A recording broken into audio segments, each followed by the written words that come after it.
And now, here's your host of Shaping Success, Wes Tankersley. What is up, everyone? Welcome to Shaping Success. I am your host, Wes Tankersley. Before we get started, can you do me a huge favor? Can you like, share, and review this so that we can help to share this out and show the world what a great show this is and help it to grow?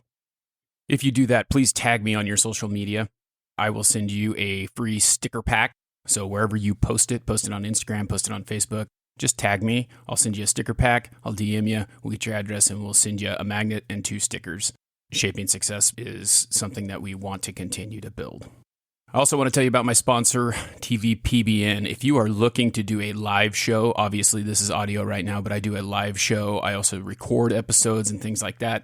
Reach out to me. Let me help you make that happen. We have an awesome discount for you. Just DM me and I'll talk to you a little bit about what that includes. But if you ever thought about getting live and pushing your content out to someone else, let me know. I have been slacking a little bit on the bonus coverage episodes. I didn't get one out for Jake Rose, which was a very exciting interview. And then I also need to take care of the one for Curtis Jackson to just kind of give you guys an idea of what I took away from those episodes. And if you haven't listened to bonus coverage before, this is one of those things where I just talk about what I took away from the episode. I like to give the guest an opportunity to kind of tell their story. I do interject from time to time, but I don't want to include, my story and things like that into the whole situation. So I allow them to tell it.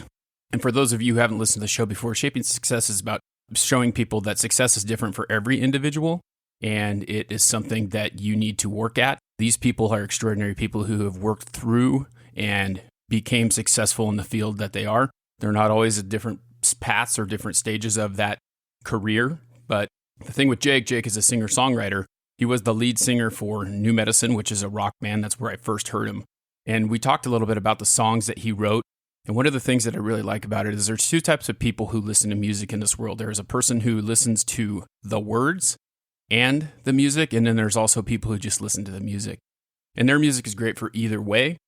But for me, I'm the type of person who listens to music for words. Listening to Jake sing about anything, whether it be with New Medicine or on his solo career, Jake Rose, because he's got a country singer-songwriter position that he does things in. Any of them, if you listen to them, the stories he tells, because he's said it multiple times, he's a storyteller about his life. And so it's interesting to listen to it. Rich Kids, for example, is one that I talked about with him. A song that he talks about how he didn't go to college and how his parents couldn't quite afford to send him. He could have gone. It wasn't that he wasn't smart, but he had this dream of being in a rock band, and he was able to go out and chase that dream.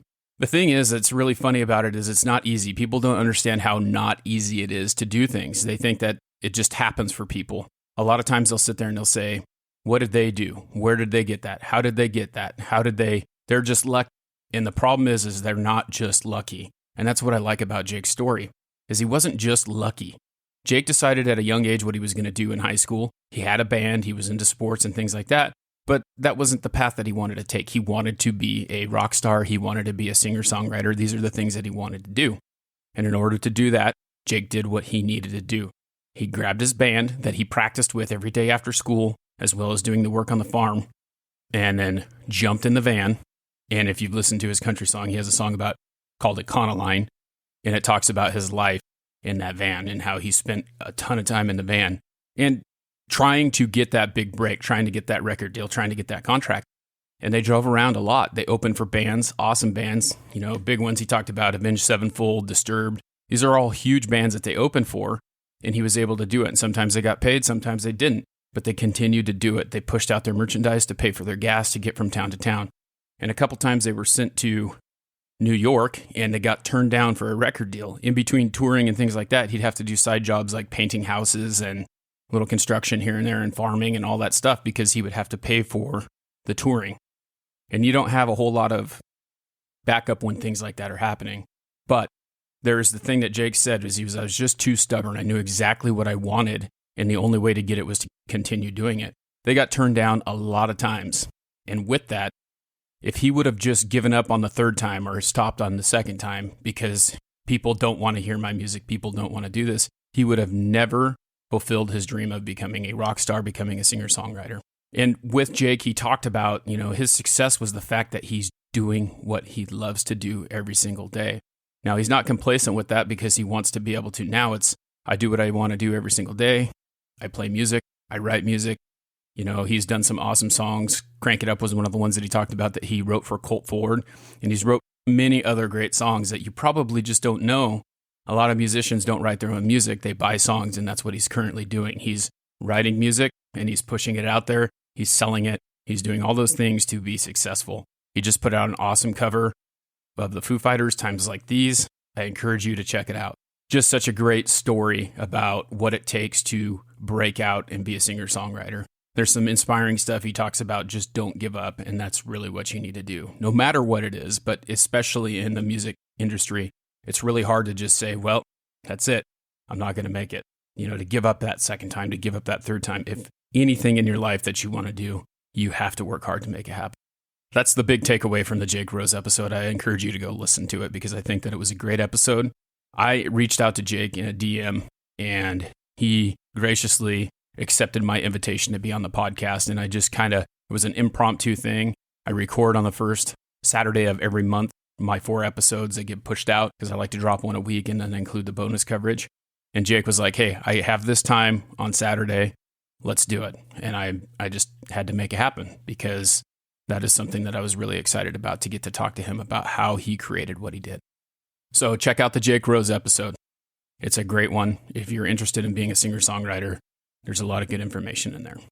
Like I said, I'm a little bit behind, so I want to talk about the Curtis Jackson episode as well, because Curtis Jackson, and not 50 Cent, his name is Curtis Jackson as well, and Curtis made sure that you knew that, is a podcaster and a radio DJ.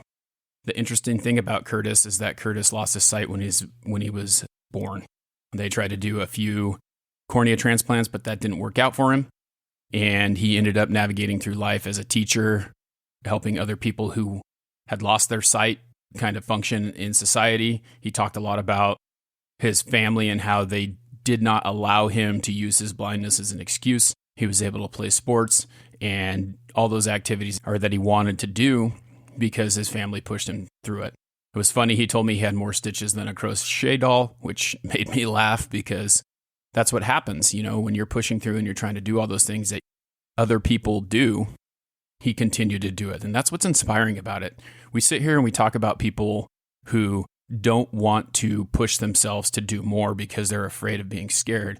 And when you see a person who has lost their sight and doesn't have everything that I have, which is, I can see, I can walk, disability that he deals with on a daily basis, but he doesn't let it hold him back.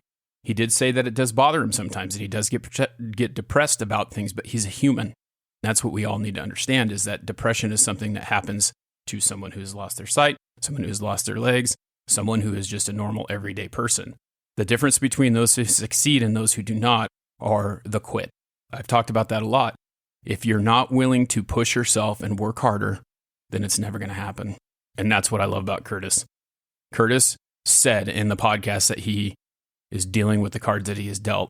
And he's gone to radio school. He's helped himself learn how to edit things and edit podcasts and do radio work, announcer voice. He's got a great voice. I love it. He actually had me on his podcast, which was very exciting because I got a chance to tell my story. And it was the very first podcast that I had ever been on. So his podcast is called Living the Dream with Curveball. I highly suggest that you go and listen to that.